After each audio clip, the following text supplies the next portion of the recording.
Welcome back to Cyber Learnings, your go-to channel for all things in tech. Today, this tutorial, we are going to walk you through how to use conditional formatting in Microsoft Excel. Step 1. Open your Excel spreadsheet. Enter your data setup to the Excel sheet. Conditional formatting is an amazing tool to visually analyze your data for trends and patterns. Step 2. Imagine you're a teacher and you've received test scores. Click on the Conditional Formatting button under the Home tab. This helps you identify trends in data. Step 3. Select Highlight Cells Rules and then choose Less Than. Here, enter the value 80 as you want to find students who scored below 80. Opt for a red fill to highlight these scores. This makes it quick to spot struggling students. Step 4. Switch gears.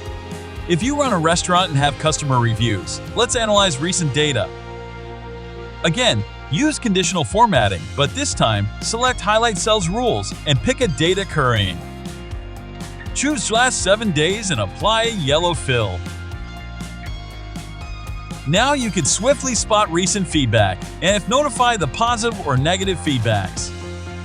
Step 5. Tackle duplicates. Imagine a student list with possible duplicate entries.